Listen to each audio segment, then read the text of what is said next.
welcome back to my channel. This week I'm doing a super quick video about why YouTube is a huge part of my business strategy this year, even though I'm not yet monetized.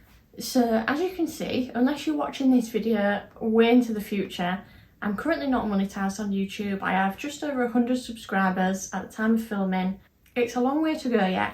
Crossing my fingers that I'll be monetized by the end of the year, or before that if possible. That would be fantastic, but we'll have to see how we go. And the reason it's a huge part of my strategy for this year is because in the UK particularly, we are facing a cost of living crisis, and I have concerns about having to make money as an artist when art is really a luxury and people aren't going to be spending as much money on it. So I have to think, what can I provide to my audience that is either minimal cost or no cost for them? Enter YouTube. Now, obviously, you can pay for YouTube, but mostly it is free at the point of access, meaning someone can come and watch my videos for free. They don't have to spend any money. But if I was monetized, and hopefully when I am monetized, YouTube then pays me for creating that content. So it's a win-win. You guys watch it for free, I get paid, not by you, but by the company. It is an ideal recession business model, in my opinion. So because we're getting further and further into that cost of living crisis, and really predictions are that we're only at the beginning of it and we're actually heading right into a recession, yay! Now is the time to really, for me to like hunker down on YouTube. Ideally, I could have done this last year and been monetized already, but you don't always know what's coming, and last year I didn't really have time to be as dedicated to YouTube as I have been these last couple of months. So what can you do? I'm not going to judge myself for that. I'm just going to crack on now. So in the rest of this video I'm going to go through some pros and cons of YouTube in your business model as a freelance artist, and I'm also going to go through some of my predictions for what content I think will do the best during a recession. So the pros of making money on YouTube, like I said, it is free for people to view my content. That is ideal. I can post on Instagram saying I've got a new video up and it doesn't feel salesy, it doesn't feel annoying to them. I'm not like, please buy my stuff. It's not beggy. They can just watch it and it's easy, and they hopefully want to watch it if I've done the right thing by making interesting content. And yeah, it's just ideal. Obviously you can pay more for YouTube Premium, but I don't believe this has any effect on individual creators. I'll have to find out, but I don't think so. I think that's just more money for YouTube's pocket, which is fair enough. Do what you want, YouTube.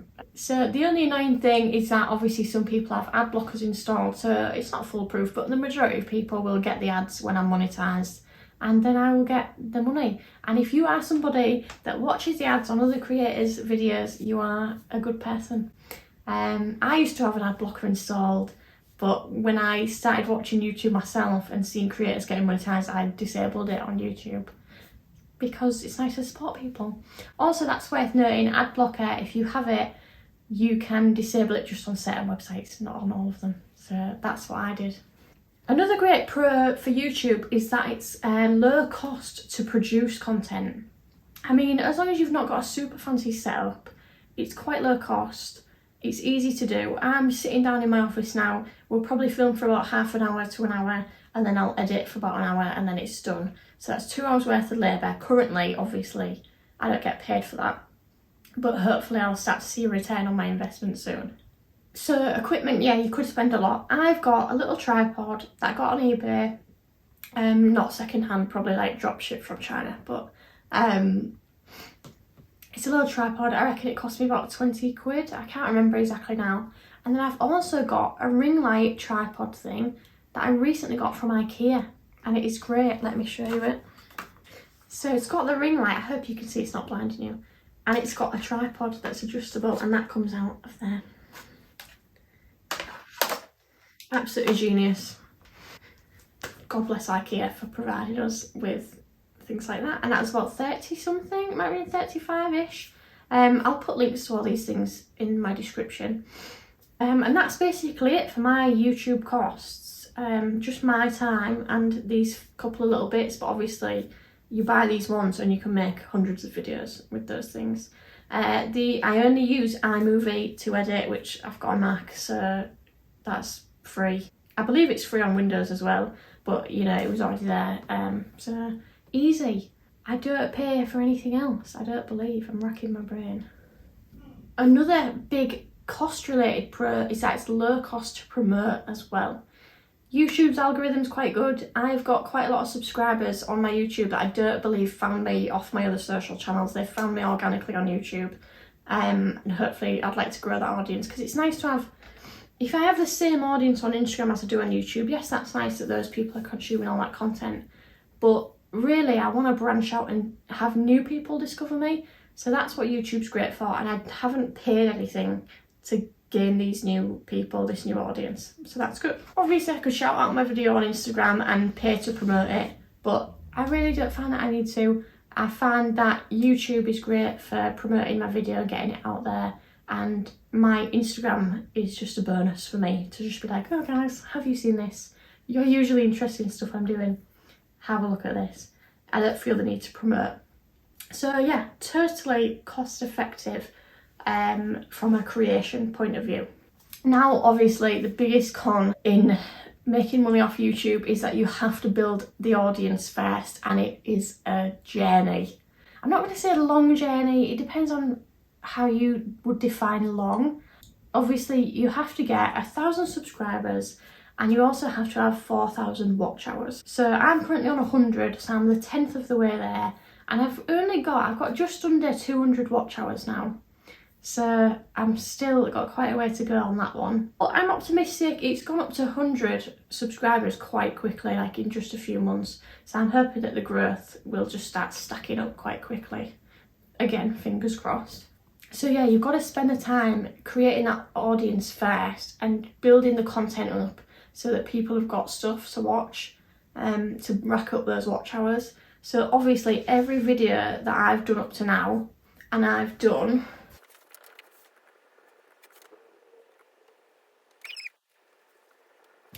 39 videos, so that is a lot of unpaid hours of work, but that's what you've got to do. You've got to build it from the ground up. You've got to start from scratch. Obviously, some of those subscribers have come from my Instagram, but like I said, I don't think that many.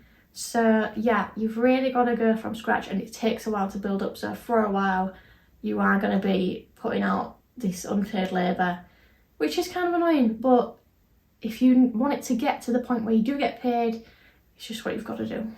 So those are the pros and cons really. To summarise, free for you to watch, almost free for me to make, very low cost, but the cons are, it takes a long time to build that up and a lot of unpaid work. Another thing, before I go into my predictions, is the YouTube can open a lot more doors for making money in terms of just finding new people for what you actually do, for like products you might make or services you provide. So it's just a great free advertising source. But also it can open you up to other income streams like affiliate marketing, which is another one that I really want to get into this year, because I know some other YouTubers that are really successful with affiliate marketing. Like, it's up there in their top income streams in a year, which is crazy. Like, a small commission off someone buying a thing adds up like that, but it really does. So yeah, so you will notice this year that affiliate links start to go in my description. It doesn't cost you anything more. This is the other thing, it's very similar to YouTube in that way. It doesn't cost my audience anything more to use or to buy from, but I get a kickback from it. So it's really that win-win thing again, which is why this is so good. If your audience are going to buy it anyway, then they might as well get it via you and you get that commission. So teamed up with providing YouTube content, you can also add in that affiliate marketing, which you can do on Instagram and stuff anyway. Personally, my Instagram for the business is more art-based. It would feel a bit random to start chucking in like random things like, oh, why did you buy this? The odd time I've shared like a arts book or something that I've got on there as an affiliate link that people can buy, but mostly I'll be doing affiliate stuff on here because I'm just more casual, where like just chatting about random stuff, and I can be like, oh, by the way, and I'm using this, and you've seen me using something like the ring light, you know, and it just feels a bit more natural to be showing you these things and then providing a link if you want it. It's hand in hand with YouTube affiliate marketing, in my opinion. Now, for content I think is going to be most successful this year, money saving tips. I think that goes without saying. I think that kind of content's always quite popular when it's done right. People are always looking to save money. There's always going to be a huge audience for that, more so this coming year and as we go into the recession. I also think how to set up small businesses, how to set up side hustles, side hustle backstories, like how I set up my side hustle, blah blah blah. Those kind of videos, I think they'll be popular as a lot of people try and broaden their income. I think a lot of people will be looking at how to, like, easy ways that they can set up new income streams. So any sort of video like that, like quick tips, you can do this, you can do that, people are going to click on those videos. Anything about being an entrepreneur in general, I think is always interesting. And I think on that note, studio vlogs, I always found that they were just random, and if you didn't really know who I was as a person, you probably won't find them interesting, but they get the most views. So a lot of people watching them won't have come across me before, yet they'll still watch the whole studio vlog, which I found really interesting. But I guess basically what it is people are watching them in the background while they're working or something. Like, it's just the same as having Netflix on in the background. So that's good content to have, just content that people like to watch, like enjoyable, relaxing content. They don't always want to be like, how to do this, how to do that, you need to be doing this year, blah blah blah. Sometimes they just want to chill out and they just want to consume somebody else's life. You know, that's the whole thing. That's what we like doing. That's what entertainment is. So I think those vlogs are going to be interesting. And as sort of like Netflix and Disney constantly putting their prices up, maybe people are going to look to YouTube more for entertainment, because as I said, it is free. There's already, and there has been for many years, independent series on YouTube and stuff. Maybe we'll see a big rise in that this year. So that's what my content's going to be, a mix of studio vlogs when I've got stuff going on. Obviously I can't just constantly churn out studio vlogs because, guys, some weeks are pretty quiet. So in between the studio vlogs, I'll also be doing my usual business tips, my strategies for the year, like this video, and I'm going to do some money content hopefully, because I love saving money. And you can check out some other videos that I've done on that in the past, but there will be more to come. So I hope you enjoyed this video. Let me know if YouTube is a big part of your strategy for the year, whether they're monetized or not, especially if not yet monetized. I'd love to follow along on your journey and see how you get there. Yeah, and I hope you found this helpful. Subscribe to my channel for more videos like this, and like I said, some just fun studio vlogs. See what I get up to. Next week's video is going to be a studio vlog because I am starting another round of my 8-week textiles course, and I'm also giving a talk at my local women's institute. So a lot going on next week. Come and join me. Thanks guys, and I'll see you later.